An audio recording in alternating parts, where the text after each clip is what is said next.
Hi friends, मैं आपको बताना चाहूँगा कि 10th बोर्ड्स नज़दीक आ रहे हैं, इसीलिए मैं हर विषय के यूट्यूब चैनल में पढ़ाता हूँ। लेकिन इस वीडियो में मैं आपको हिंदी क्षितिज भाग 2 का पार्ट 1 पद के बारे में पढ़ाऊँगा। दोस्तों, मैं पहले आपको कवि परिचय बताता हूँ। इस कविता के लेखक सूरदास हैं, जिनका जन्म 1478 में हुआ था। इनके गुरु वल्लभा आचार्य थे। इनका निधन 1583 के परसौली में हुआ था। इनकी प्रमुख रचनाएं सुर सागर, साहित्य लहरी और सुर सारावली है। ये भी एग्जाम में प्रश्न आ सकते हैं, तो इसको ध्यान रखेंगे। यह कविता ब्रज भाषा में लिखी गई है। कहानी अब संक्षेप में आपको बताया जाए। श्री कृष्ण जी गोपियों को योग संदेश को अपनाने और उस चीज़ को बताने के लिए उद्धव को भेजे उनके पास। तब गोपियाँ उद्धव से क्या कहती हैं? उद्धव, तुम बहुत बड़े भाग्यशाली हो जो प्रेम को बंधन को नहीं समझ पाए हो। तात्पर्य यह है कि तुम अभागे हो। तुम उस कमल के पत्तों के समान हो जो जल के समीप होकर भी जल को स्पर्श नहीं लगने देती। कहने का मतलब है, उद्धव श्री कृष्ण के निकट रहता था, लेकिन तब भी श्री कृष्ण का मोह प्रेम उनको नहीं लगा।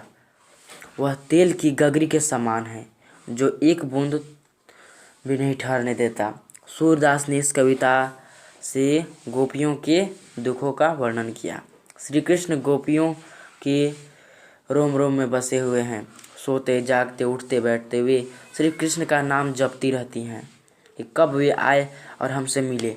इस बीच उद्धव द्वारा योग संदेश को देखकर उन्हें कड़वी ककड़ी के समान लगी।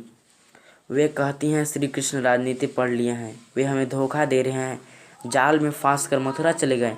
गोपियाँ कहती हैं कि राजा का कर्तव्य होता है कि वे प्रजा का दुख दर्द निपटाए, लेकिन कृष्ण खुद दर्द देते हैं। तो ये संक्षेप में आपने कहानी सुन ली। अब हम लोग इसका प्रश्न अभ्यास पढ़ेंगे। अगर आपको इसके नोट्स चाहिए तो आप कमेंट में अपना नंबर भेज सकते हैं। तो चलिए, प्रश्न अभ्यास। गोपियों द्वारा उद्धव को भाग्यवान कहने में क्या अवैध नहीं था? तो सिंपल सी बात है, गोपियाँ वे अभागा मानती थी, उनका तिरस्कार कर रही थी। सब कोई मिलके उनका तिरस्कार कर रही थी, अभागा मान रही थी।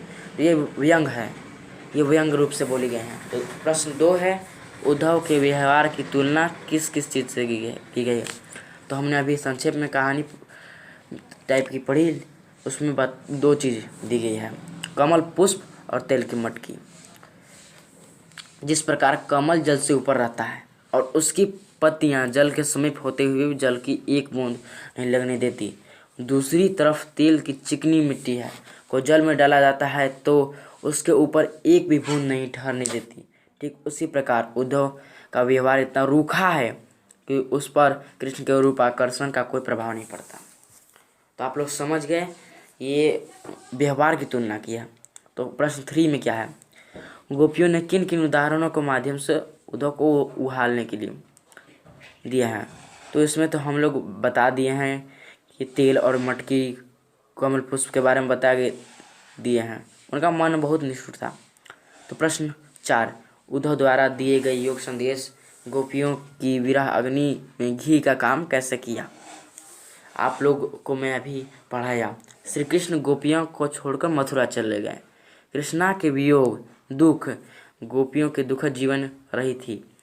उन्हें यह आशा थी कि कभी न कभी कृष्ण से जरूर भेंट होगी, लेकिन जब कृष्ण उद्धव को योग संदेश देकर गोपियों के पास भेजते हैं तो गोपियां अत्यधिक व्याकुल हो जाती हैं और विरह अग्नि में प्रचंड हो जाती है।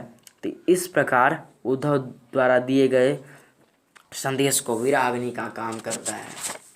तो प्रश्न 5 में हम लोग जाएंगे, जिसमें आपको बताना है ये चीज़। मर्यादा न रही के माध्यम से कौन सी मर्यादा न रहने की बात कही जा रही है? तो ये तो सिंपल सा बात है, मर्यादा मतलब मर्यादा न रहने की। ये आप लोग जान गए कि श्री कृष्ण थे, गोपियों को छोड़कर मथुरा चले गए, लेकिन उनको छोड़कर न बताएं कि चले गए। गोपियों के प्रेम की मर्यादा न रखकर उन अबलाओं को योग ज्ञान को अपनाने की बात कही, इसीलिए ये बात कही गई है। कृष्ण के प्रति अपने सवाल 6 है, कृष्ण के प्रति अपने अनन्य प्रेम को गोपियाँ किस प्रकार व्यक्त करती हैं? तो कृष्ण के प्रति अपने अनन्य प्रेम को गोपियाँ कहती हैं, हमने कृष्ण के मिलने के लिए अभिलाषा, इतनी इच्छा है, हर पल तन मन से अत्यधिक दुख सहा है। उनकी कृष्ण से मिलने की चाह मन में ही रह गई है, वो बहुत तड़प रहे थे। तो प्रश्न 7 में क्या है, गोपियाँ ने उद्धव से योग शिक्षा कैसे लोगों को देने की बात कही? ऐसे लोगों को बात कही, मतलब वो चंचल हो तथा चक्री हो, मतलब उनका मन अस्थिर ना हो, स्थिर हो मन। ये आज का पाठ समाप्त होता है, लेकिन आपको ये बात ध्यान रखनी होगी कि बोर्ड्स आ रहे हैं, आप जल्दी ध्यान से पढ़ें। आप समय दे के मत पढ़िए कि 8 घंटा हम पढ़ेंगे। आपको टारगेट बनाना है कि आज ये पाठ समाप्त कर लेना है, अच्छी तरह से समझ लेना है, या कितना ही घंटा लग जाए, ये कभी भूले ना। और आपको अगर नोट्स चाहिए किसी विषय का तो आप कमेंट में अपना नंबर भेज दीजिए, मैं आपको व्हाट्सएप कर दूंगा। Thank you friends.